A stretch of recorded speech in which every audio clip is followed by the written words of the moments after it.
Yo, what's up, guys? It's Lugo back with day 10, I think it is, doing some upper body, some bench, some shoulders, triceps.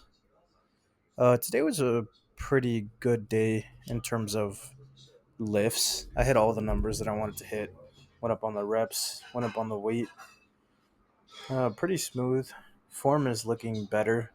I'm actually able to feel my back now when I'm benching, like depressing and or retracting and depressing the scapula. I think I might have been pushing too far. Like it was looking like a decline, but it felt good.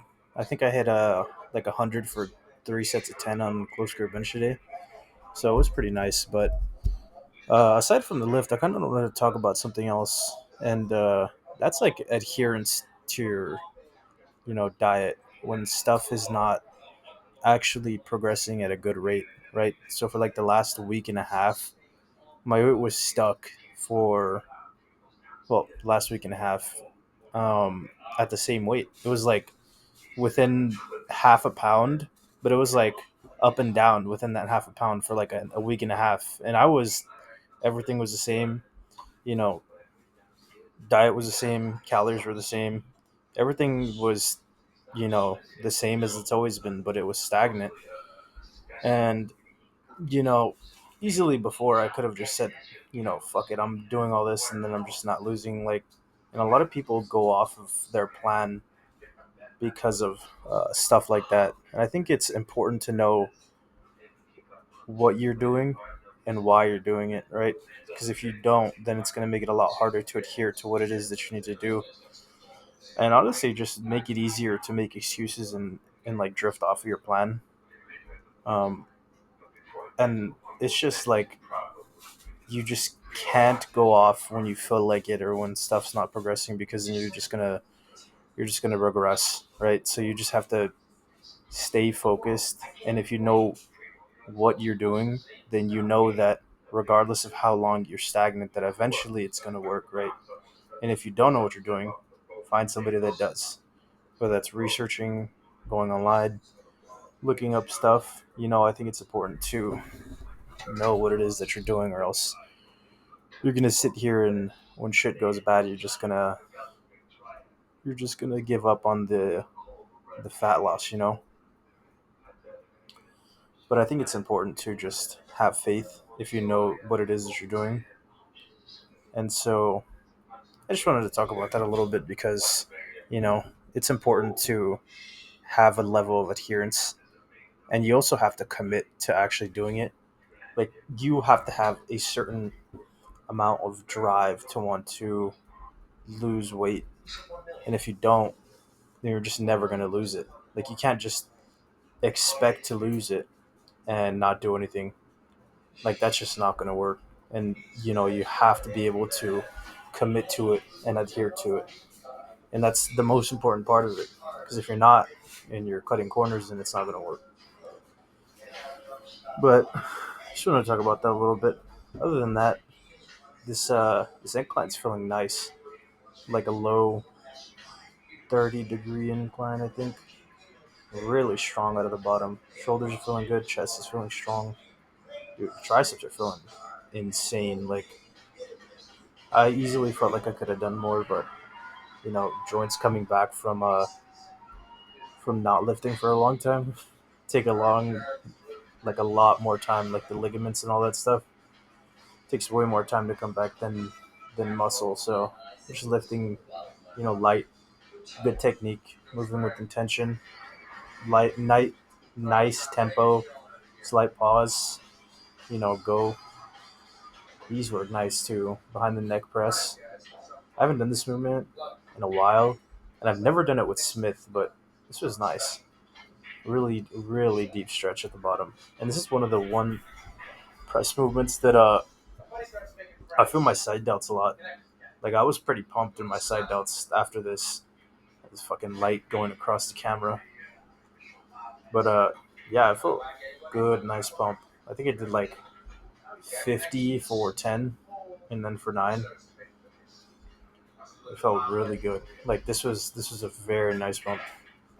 I'll probably keep these here for as long as I'm using the Smith. Got a little hard towards the end.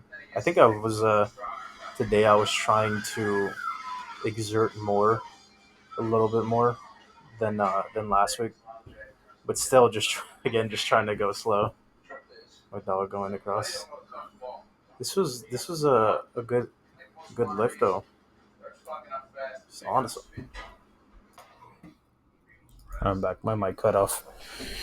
Another thing that I wanted to talk about was stimulants while training, like caffeine and stuff. Like I don't think I've used caffeine to lift weights in a long time, like 3 years. And I think the longer that I've gone without using it, I realize that it's a tool just like anything else. And especially like a lot of people now are way too reliant on using it for energy and just instinctively use it, even when they're like feeling good. And I think it becomes more of a crutch than something that can help you when you're like actually feeling, tired to lift. And I think that if you use it every single day, you probably need to, get your intrinsic motivation up rather than just relying on it. Because I think one of the things that it does is that it lessens your appreciation for, the post lift feeling. You're supposed to be feeling euphoria after the lift and accomplishment. But I think for a lot of people, because of the caffeine, you really come down from it, and it makes you feel like just drained because your caffeine is exiting the body, so you feel more tired than when you initially lifted. But if you're lifting, just no stimulants, and you finish your lift, you feel better. Like you feel more energetic to a degree, right? Like you're supposed to feel good, but a lot of people just become too reliant on caffeine, and it's kind of shitty. It's definitely something that you should monitor more closely than just taking it every day. Right? You should use it when you're tired, and like not even when you're tired, but just like when your mental focus is not there for lifting. But I think the more that you don't use it and you only use it sparingly, like you start to gain like a more natural appreciation for your actual training sessions, and honestly like able to be like more focused because you're just not like off the walls. Or even if you're like very stimulant based, like already like you have a high tolerance for caffeine, like you still like are in an above elevated state than your like norm, so you just feel different. And so I think it's good to like deload caffeine every once in a while if you use it every day. And if you can't not use it, then just like be wary of your intake. I know a lot of people that take like 800 milligrams to like a gram of caffeine a day, and that's just insane. And then it also like bleeds into your sleep. Like even if you don't take it after 4 p.m., like you still are letting it bleed because you're taking so much in your day that it just like it just ends up shitty. So it's a tough conundrum, but I think every once in a while you should definitely deload it so that you can get better sleep, or like regulate it not after 5 p.m. But I don't know, that's pretty much it about caffeine. Stuff's about to come to an end, so just wanted to close off saying, if you enjoyed, leave a comment, like, subscribe. We'll be back for day 11 tomorrow. I hope you enjoyed.